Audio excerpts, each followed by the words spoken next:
السلام علیکم. میں نے آپ کو جب کورٹس میں دو طرح کے کورٹس بتائے، لاہور ہائی کورٹس اور اس کے ہائی کورٹ اور سپریم کورٹ. جو پروونشل لیولس پہ ہوتی ہیں وہ ہائی کورٹس، اور جو فیڈرل لیول پہ ہوتی ہیں وہ ہوتی ہیں ہمارے پاس سپریم کورٹ. اس کے علاوہ میں نے شریعت کورٹ بھی بتائی تھی آپ کو. تو جو میں نے آپ کو ہائی کورٹ بتائی اس کی جیورسڈکشن نہیں بتائی تھی، مطلب ہائی کورٹ کا کیا دائرہ کار ہوتا ہے، ہائی کورٹ کے بعد کیا کیا اتھارٹیز ہوتی ہیں.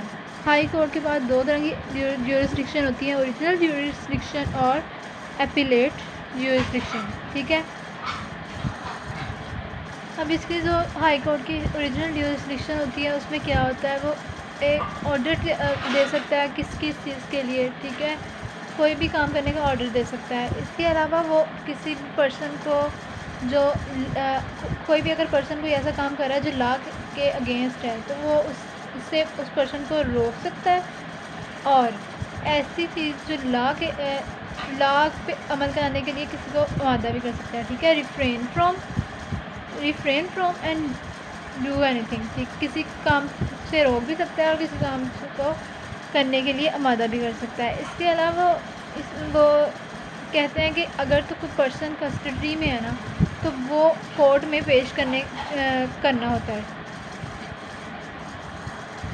اس کے علاوہ جو ہائی کورٹ ہے نا، ہائی کورٹ کے پاس یہ اتھارٹی ہوتی ہے کہ وہ سول یا کریمنل کیس کو کہیں جو ٹرائل کورٹ ہے نا وہاں سے وڈرا کر سکتا ہے اور خود اس کی انویسٹیگیشن سٹارٹ کر سکتا ہے. ٹھیک ہے. ٹرائل کورٹ سے کوئی بھی سول اور کریمنل کیس کو نکال سکتا ہے اور خود اس کی انویسٹیگیشن کر سکتا ہے. اپیلیٹ جیورسڈکشن. اپیلیٹ جیورسڈکشن میں کیا ہوتا ہے کہ اس کے پاس یہ اتھارٹی ہوتی ہے کہ اپیل سن سکے. سول اور کریمنل کورٹس ہیں ان کے اگر خلاف کوئی بھی اپیلیں آئی ہیں تو وہ سن سکتا ہے. دوسری بات، اس کے پاس یہ اتھارٹی ہے کہ وہ کوئی بھی رول بنا سکے. اس کے پاس پاور ہوتی ہے کہ وہ کوئی بھی رول بنا سکے، اور جو اس سے نیچے والی کورٹس ہیں نا وہ اس پہ عمل کرنے کے لیے وہ ہوتی ہیں، نیچے والی کورٹس کو ان پہ عمل کرنا لازمی ہوتا ہے.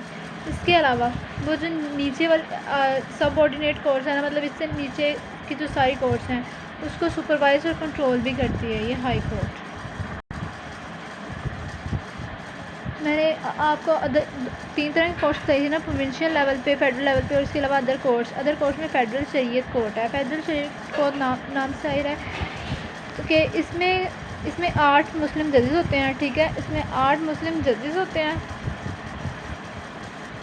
8 مسلم ججز ہوتے ہیں، اور اس میں سے ایک چیف جسٹس ہوتا ہے. اور ان کو اپوائنٹ کون کرتا ہے؟ ان کو اپوائنٹ کرتا ہے پریزیڈنٹ. ٹھیک ہے. ان 8 ججز میں سے جو ایک تو ہو گیا چیف جسٹس، باقی جو 7 رہ گئے اس میں سے 4 ججز ویل کوالیفائڈ ہوتے ہیں، مطلب ہائی ججز کے لیے کوالیفائڈ ہوتے ہیں. لیکن جو باقی جو 3 ہوتے ہیں نا وہ علماء کرام ہوتے ہیں. ٹھیک. مطلب اسلامک اسکالرز ہوتے ہیں. اس کی جو پرنسپل سیٹ ہے نا فیڈرل شریعت کورٹ کی وہ اسلام آباد میں ہے، لیکن اس کے سرکش اور جگہ بھی چلتے ہیں جیسے لاہور، کراچی، پشاور اینڈ کوئٹہ.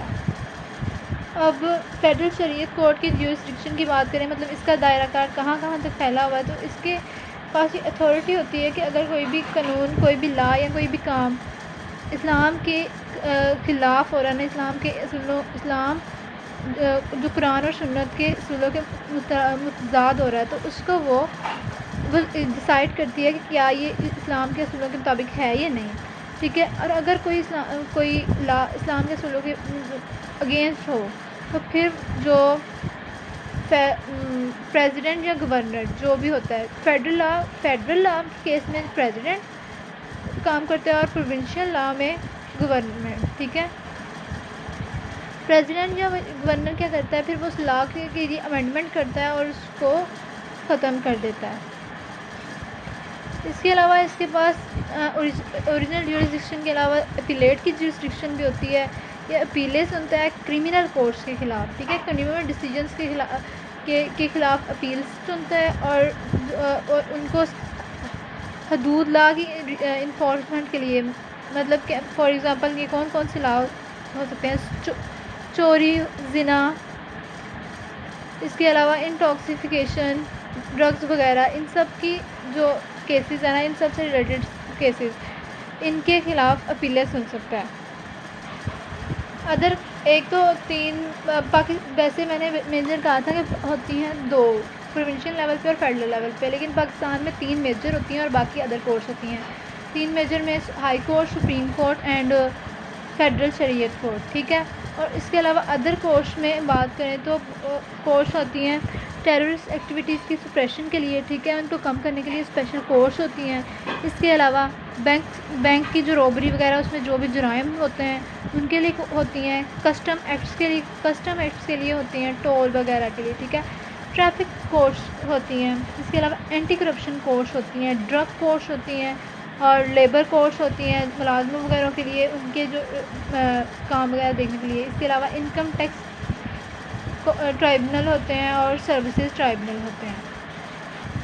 لا میں کچھ پریزمپشنس ہم چیزیں جنرل پرزیوم کر لیتے ہیں. ٹھیک ہے. اور کچھ مطلب ہم نے یہ ایزیوم کیا ہوا ہے. وہ کہتے ہیں کہ نا ہر کوئی اپنے کام کے لیے خود، سب سے پہلی بات کہ ہر کوئی ٹھیک ہے، مطلب انسین کہتے ہیں نا پاگل کو، مطلب جو ہوتا ہے جس کا دماغی توازن صحیح نہیں ہوتا اس کو انسین کہتے ہیں. تو سین اس سے الٹ، مطلب ہر بندہ ٹھیک ہے اور وہ اپنے کام کے لیے رسپانسبل ہے. دوسری بات ہے کہ ہر کوئی اس وقت تک مجرم نہیں ہے جب تک اس کا جرم قبول نہ ہو. ٹھیک ہے. Every one is innocent. پہلی بات کہ ہر کوئی سین ہے. دوسری بات انوسینٹ ہے. تیسری بات there is any reasonable doubt about the allegation the case shall be resolved in fever.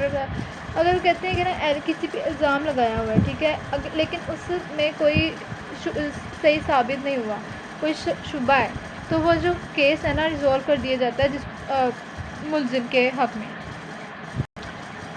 کچھ ہم نے جنرل پریزمپشنس پڑھی ہے، کچھ جنرل ایکسیپشنس پڑھ لیتے ہیں. ان میں کہ سب سے پہلے کہ 7 سال سے کم بچے کو پنش نہیں کیا جا سکتا. ٹھیک ہے. 7 سال سے کم بچے کو پنش نہیں کیا جا سکتا. اور دوسری بات 7 اور 12 سال کے درمیان کو پنش کیا جا سکتا ہے اگر کورٹ چاہے، سمجھتی ہے عدالت کو یہ لگتا ہے کہ اس کے جو کام ہے نا اس کو وہ دراصل یہ جو 7 سال اور 12 سال کے 7 سال سے بلو کو تو ویسے پنش نہیں کیا جاتا، اور 7 سے 12 سال کو پنش کیا جاتا ہے اگر کورٹ کو لگے کہ ضروری ہے. اور ان کو نا دراصل جیلوں میں نہیں بھیجا جاتا، انہیں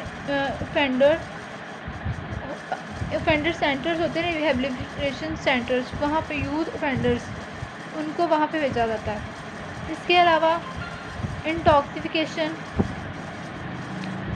کا کیا مطلب ہے کہ اگر کسی کو نشہ وغیرہ دے دیا گیا ہے تو پھر تو کسی کو کوئی نشہ وغیرہ دے دیا گیا اور اس نے اس نشے کے دوران جرم کر دیا ہے تو پھر بھی اس کو سزا نہیں ہوگی.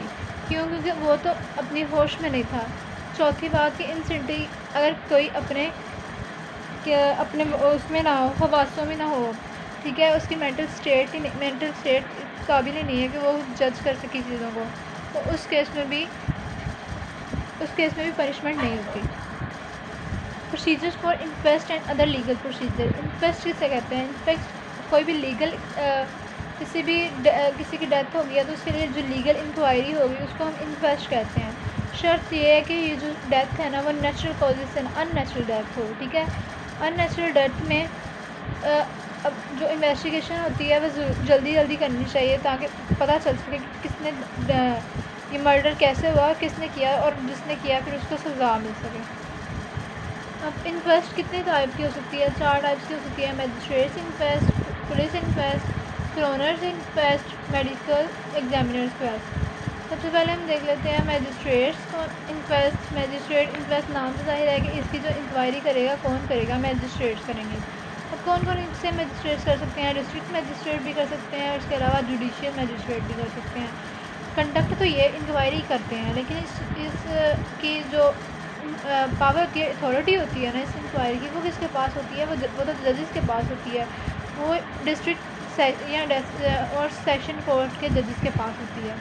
اب یہ جو میجسٹریٹس ہوتے ہیں وہ کس طرح میجسٹریٹ انکویسٹ کن کیسز میں کی جا سکتی ہے؟ سائیکیٹرک ہاسپٹل میں کسی کی ڈیتھ ہو گئی ہے، پولیس کی کسٹڈی میں کسی کی ڈیتھ ہو گئی ہے، پولیس فائرنگ میں کسی کی ڈیتھ ہو گئی ہے، اس کے علاوہ پولیس انکاؤنٹر میں ڈیتھ ہو گئی ہے، یا ایگزامیشنس کا کیا مطلب ہے کہ قبر کشائی. اگر کسی کو دفنا دیا گیا ہے تو اس کے بعد اس کے گھر والے کلیم کریں یا کوئی اور کلیم کرے کہ اس کی ڈیتھ ان نیچرل تھی، ڈیتھ نہیں تھی بلکہ مرڈر تھا، تو اس کی انکوائری کے لیے قبر کشائی کی جاتی ہے. وہ بھی ان کی انکوائری میں بھی یہ میجسٹریٹس شامل ہوتے ہیں. اس کے علاوہ ڈاوری جہیز وغیرہ کی وجہ سے جو ڈیتھس ہو جاتی ہیں اس کی انکوائری بھی میجسٹریٹ انکویسٹ کرتے ہیں. باقی میں نیکسٹ میں بتاتی ہوں.